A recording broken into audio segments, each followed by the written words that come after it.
I hope you've been enjoying our theme months. We've had January was Cage Match, pairing up Nicolas Cage movies. February was February, Jim Carrey movies. March was martial arts. And April was April. But I think we had enough now. So May, we're just going to get back to, you know, normal, no theme. Hold on. I got some ideas. I came up with some ideas for what the May theme should be. All right, we got It's Gonna Be May, and it's all Justin Timberlake movies, like Alpha Dog, he was Boo Boo and Yogi Bear. We could do that one. What do you think? No theme. Okay, okay. Marisa Tomei. It's all Marisa Tomei movies, like My Cousin Vinny. We can do the Spider-Man movies, stuff like that. The Wrestler. No. Well, let's do Star Wars. May the Force be with you. How about May there be no theme?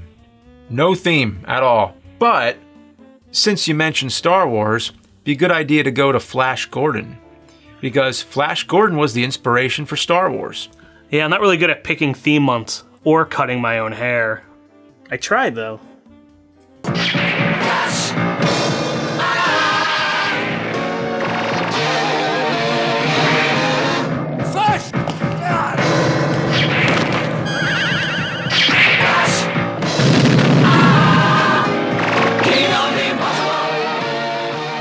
We're talking about the 1980 Flash Gordon movie, but it originated as a comic strip in 1934, which was a competitor to Buck Rogers, which was more or less the same type of thing.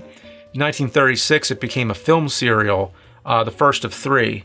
And this is like, if you want to look at, you know, all these tapes I have around here, if you wanted to look at some like vintage, pre-space age, proto-sci-fi, that's where it's at, because it's so like early, because you know, you don't see science fiction movies in the 30s much. Like, it didn't really take shape until the 50s. Yeah, it was kind of the precursor to most superheroes in comic strips, especially one with like no real powers. He was just kind of like a really strong, normal guy who would go on adventures and stuff like that. You know, like you're talking about Buck Rogers, also John Carter from Mars and stuff. Things that, you know, they try and bring back every few years, but they don't really work out. Especially Flash Gordon, aside from the 80s movie. Yeah. So George Lucas, of course, was watching all these Flash Gordon and Buck Rogers serials, and he wanted to make a Flash Gordon movie, but he couldn't get the rights. So instead, he made Star Wars. And as you know, in Star Wars, there's several references. The opening crawl is straight from Flash Gordon, and I think Buck Rogers too. He lifted things directly from these serials. So that's really where it all came from. But then in like an ironic twist, after Star Wars was successful, Flash Gordon came back. So there we have the 1980 Flash Gordon movie. Now, this was like a new Flash Gordon for a new generation. As much as the old one is such a product of its time, that it's like pre-space age and just really like early sci-fi, the 80s one is just 80s as fuck. Oh, it's a fever dream of color and imagination and amazing sets, and they tried one-upping Star Wars, but it's so campy and it's like the ultimate B-movie, much like Schlock, but it's like Schlock with $1 trillion budget. I know, like, this movie, I think it only cost like $35 million or something like that to make, but it was definitely, you know, they definitely wanted a new Star Wars on their hand. Yeah, and that's kind of the appeal of it now, I think, because it had more of a cult following lately. There's something appealing about the fact that it just tried so hard to be the next Star Wars. And it wasn't the only one. There were so many movies that came in the wake of Star Wars. It was almost like a genre of Star Wars ripoffs. You know, some of them are sitting behind me, like Message from Space. It's like, that was really early. This movie, I don't even know what this is, Horrors of the Red Planet, but it has the Millennium Falcon on it. I almost said Maltese Falcon. And then Star Crash, which actually Star Crash, it was kind of just unfortunate. They were working on this before Star Wars came out. It was a coincidence.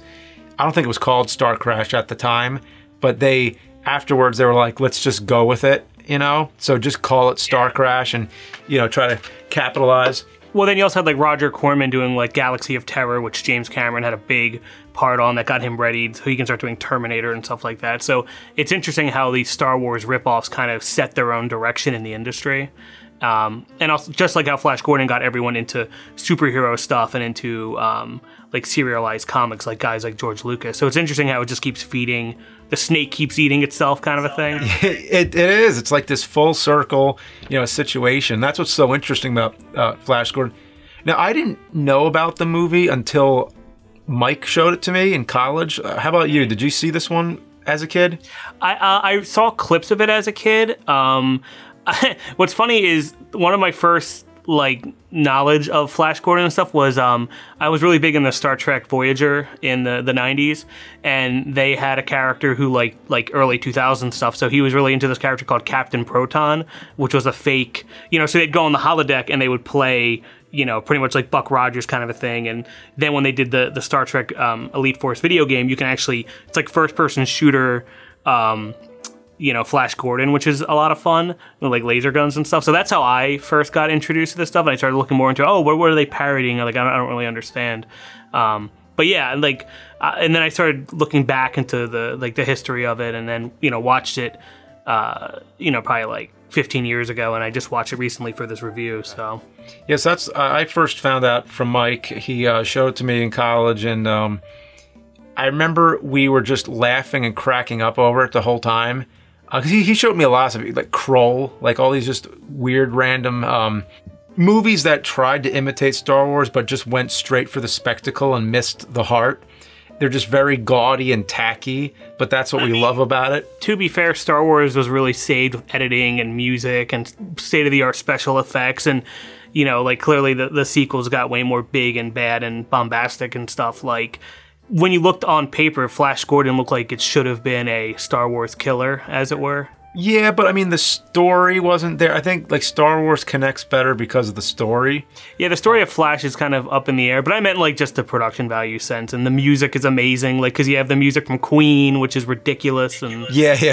The Queen song is amazing. It's just like, it's just so weird. I remember when we were watching, we were trying to like figure out what are the lyrics to this, because there's the one part where it's like, and we're just like, what the fuck? And all those like comic panels are like flashing in front of your face like really fast. The opening title scene is like a laser light. It looks like when you go to like a planetarium, going to like a laser light show kind of a thing. I mean, everybody remembers the first part. It's like Flash, like that's the...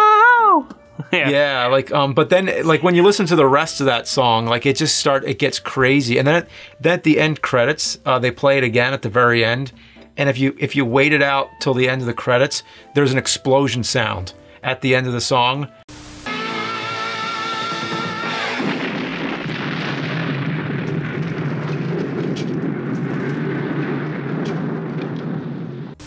For no reason whatsoever. Like what exploded? Freddie Mercury was a huge sci-fi fan. There's a good thing where he comes out wearing a Flash Gordon shirt, riding Darth Vader onto stage, which is pretty amazing. So all those guys were really into it, and considering they also did like the Highlander theme, Princes of the Universe, so they were pretty big into gaudy-ass sci-fi. I mean, look at those fucking guys. I mean, it made sense. It has a lot of like, chroma key that was that just didn't quite they used chroma key a lot back then, where it was not as refined as it is now, obviously, with computers. So it's always kind of, there's a certain type of appeal to that. You're either going to look at it and be like, okay, well that effect is really crude, that's really outdated, it's obvious they're in front of a blue screen. Or on the other hand, you look at it and you're just like, well, that's hilarious,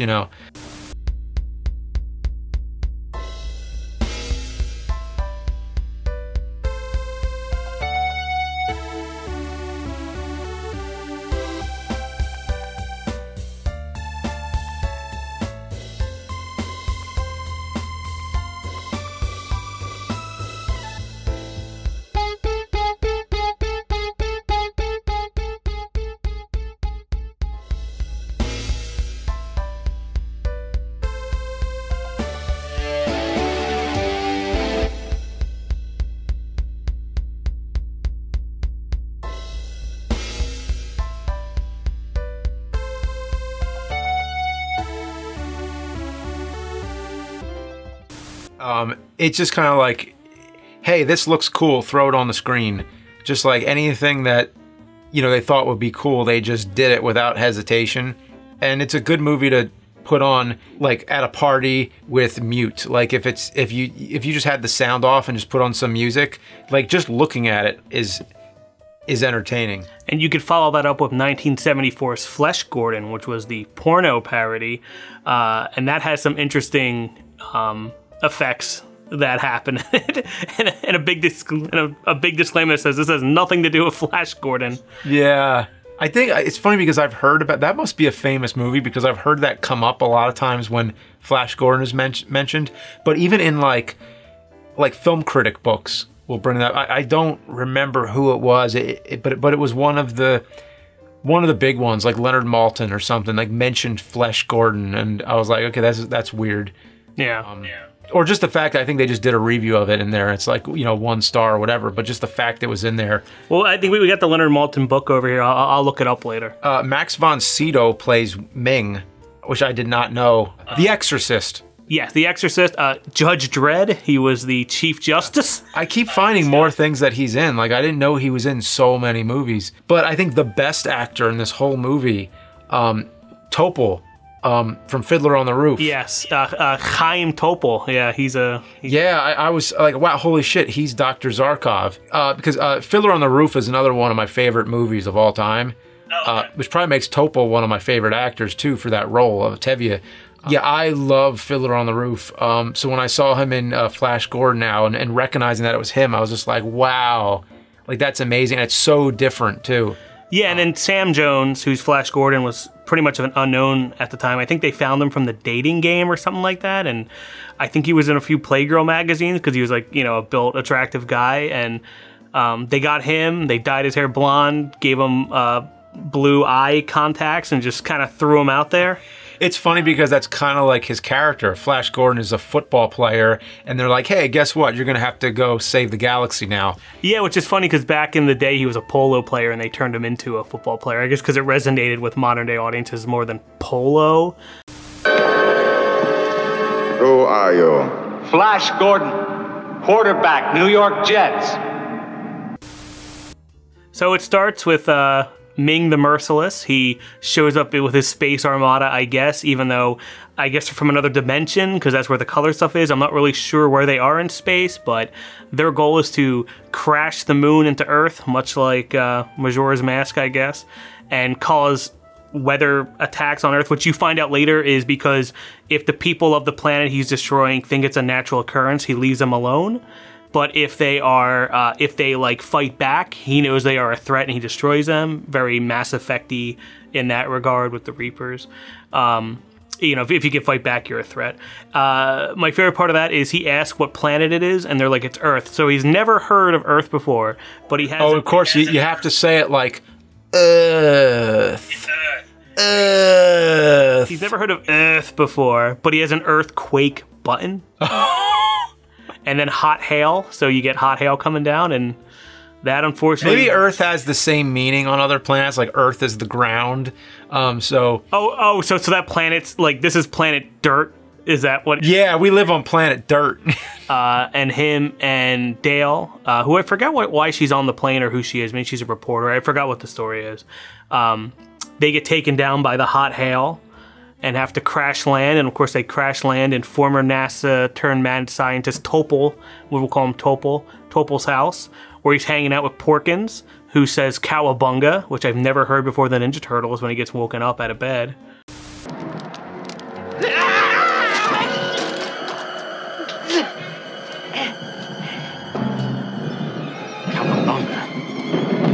Yeah, so then this NASA scientist Topol from Fiddler on the Roof realizes that there's aliens, they're gonna crash the moon, we gotta go up and fight them, and no one else is gonna believe him, so he tricks Flash Gordon and Dale onto the rocket, and they go off to fight them, which gets taken down almost immediately, and then they have to they get brought to the presence of Ming the Merciless, and that's when they meet all the other. Like the Hawkmen and the clearly the guys who are from like Sherwood Forest, planet Arborist or whatever. The guys that live on the frickin' forest Mudabendor. They're there, and pretty much they're all there to pay tribute to Ming the Merciless. who decides to take Dale as his wife. I guess they need an empress for some reason, which pisses off, I guess, his daughter. Aura is there, which is funny because she has like a pet. Aura's pet is actually Deep Roy, the actor, the little person who's also all the Oompa Loompas in the remake of Charlie and the Chocolate Factory, which is interesting. And he was like, "Oh, I love being in that movie. Like, it was a lot of fun." Because I saw a lot of the behind-the-scenes stuff. Anyway, this pisses off Flash Gordon, who then has a football fight with all the guys, which is a pretty memorable scene. He's tossing around these like giant egg, like I don't know, like vase presents, and beats them all up. And I guess they decide to execute him. The daughter saves him because she wants to have sex with him on her pleasure planet, of course. And it also has a really weird humorous tone. Like there's the scene where the telepathy scene, like the one girl's all over him, but he's trying to like talk to his girlfriend through telepathy, and he can't control all his thoughts. Like he goes, "Oh, this girl's really turning me on," or whatever, and then she's like, "What?" And you know, it was kind of just like they went for this. Yeah, don't worry about it. They went for this like comedy. And that time, Topol gets a mind wipe, but it doesn't work for some reason. He escapes with Dale, and we end up on the forest planet, which is funny because this came out way before Return of the Jedi, but they had a forest Endor type planet before that. So it's interesting how I think Star Wars lifted a lot from this, including the scene where they're sticking their hands, like to become a man of the Sherwood Forest or whatever, you got to put your hand in this big stump, and if this thing stings you and you die, you don't get to become a man of the forest. Like it's like a test of strength. And that's like one of the same things that was in one of the Ewok movies when the kid has to do the same thing. Like if you're George Lucas and you're a big fan of Flash Gordon, like of course he's got to watch the remake, you know, when it comes out. So I wouldn't rule it out that yeah, he probably did see this and even draw some inspiration. They all end up back, they escape from there, they all end up back on the Hawkman sky base. The King Hawkman guy is kind of like, you know, Gordon's alive, and you know, that kind of stuff. And they all show up, and they have a fight to the death between Baron and Flash Gordon because he challenges him for whatever reason that's in Ming's like playbook or whatever, like the rules of the world. And he saves Baron's life instead of killing him. They become friends. Klytus comes to the base, and Klytus is kind of like the Emperor's right-hand man who's been like brainwashing people, and he's kind of like the Moff Tarkin of this universe. They fight him. They kill him horrifyingly. He falls on like the Mortal Kombat pit spike, and his face melts into it, which is really cool. There's a sky battle between the Hawkmen, who are now, you know, breaking free of their chains of oppression against the Ming dynasty. They take over one of their ships, and then they use that ship to ram into the wedding party. Slams right through Ming's chest, and he dies, I guess. They kind of leave it open-ended, like he might escape into his ring or whatever. And then they didn't know how to end the movie, so Flash Gordon just jumps up and goes, "Yeah!" To the robot camera thing. And that's the whole movie.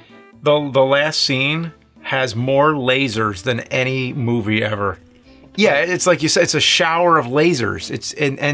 That was the part that Mike and I were so ecstatic over. It was just like, oh my God, look at all these lasers, like holy shit. And I don't know, I think lasers were never as cool as they were than in this movie. And apparently Dino De Laurentiis, who was the producer on this, at the time wanted it to be funnier. He wanted to add some more comedy in it. I don't know if he still believed that, but I don't know. I mean, I like that there's humor in it, but it is very off-putting. And I won't even pronounce his last name because I'm not really good with that, but I thought Dino wanted to be less campy and more serious, like Star Wars, and based on the director he picked, who's like kind of a no-name at this point or ever, and getting an unknown actor and all these type of people, it was just going to be campy no matter what.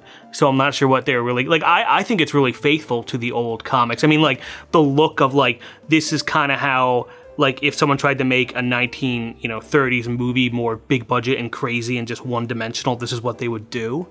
Especially with the advent in color, they would go over the top of it, much like Wizard of Oz, where it's like, oh, we have color film. I know everything will have color on it, you know? I don't know what the original vision was versus on what came out, but I think the movie's fucking perfect. If you wanted a Flash Gordon, Buck Rogers kind of movie, like swashbuckling, like fun, like Yes, there's the Seth MacFarlane movie Ted.